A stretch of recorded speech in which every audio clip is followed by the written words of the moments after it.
So next up, let's see if we can extend this concept of line integrals from the two-dimensional plane into three-dimensional space. So let's see, be a space curve, that is a curve in 3 dimensions, and also consider a function of 3 variables. So let w be a function of x, y, and z. So in the 3-dimensional world, x-axis, y-axis, z-axis, suppose that we have some sort of space curve like so. And we're interested in taking a starting point and a terminal point and talking about performing a line integral over a curve such as this one. Now, first thing we would do is break the space curve into n subcurves. So same as what we would typically do with a curve, break it up into smaller pieces. And the length of those space curves is going to be, once again, delta s sub I. So not necessarily a uniform length for all of those. Now chances are pretty good that if you do have a curve in 3 dimensions, you can parameterize it. So we'll call this r of t and define it as x of t, y of t, z of t, similar to the parameterizations that we would have done in 2 dimensions. We'll also include bounds on this so that our initial point is associated with t equals a and our terminal point is associated with t equals b.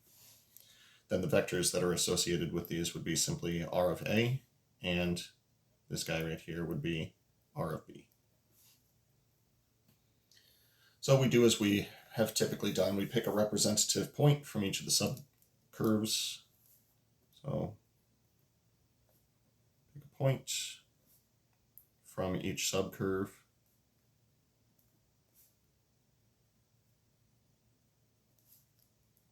We'll refer to each of them as t sub I star that we then plug into r, so r of t sub I star.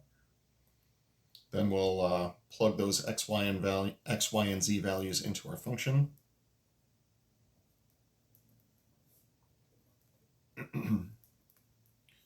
Now there is a bit of a notation shortcut that we like to use here. We call it f of r of t sub I star.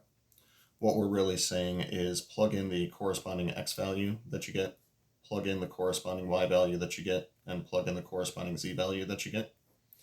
Expressing it in this fashion just makes it look a little bit more like a composition, and really that's what's happening here. Plug t into each of these guys, and then plug each of these guys into f. You might even suspect that the chain rule is going to make an appearance at some point. Then, as we typically do, we multiply by each of our line segments. Oh, there was no star. That'll give us f of x sub I star, y sub I star, z sub I star, times delta s sub I. Add them up and let n go to infinity.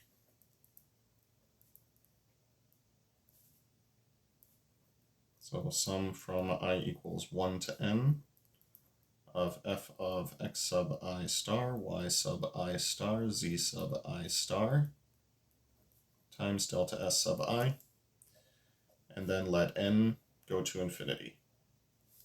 We wind up with the limit as n goes to infinity of the sum from I equals 1 to n of f of x sub I star, y sub I star, z sub I star, times delta s sub I. This is known as the line integral over the curve C of f of xyz ds. So this is how we define a line integral in 3 dimensions. How we actually do it is the same as what we did for line integrals in 2 dimensions. It all starts with parameterizing C and then plugging in x, y, and z as functions of t.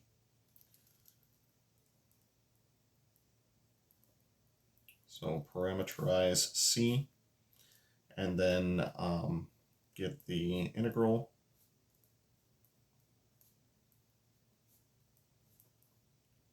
in terms of t. So the line integral over the curve c of f of xyz ds is going to be equal to the, well, let's see, that'll be the parameterization that we used back here, with r being our parameterization as a vector function. So this will be f of x of t, y of t, z of t, times, and we proved this in another video, but this is going to be the magnitude of r prime of t times dt. Now when it comes to line integrals, there are now officially 4 different differentials that we can see at the end of these. So if it is ds, as I just said, it's going to be the magnitude of r prime of t dt.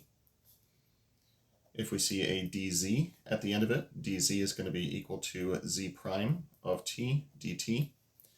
And if we see a dy or a dx, that'll be the same as what we had previously seen, y prime of t dt, and dx is going to be equal to x prime of t dt. Once it's parameterized, go ahead and evaluate that integral, and we'll worry about interpreting in a future video.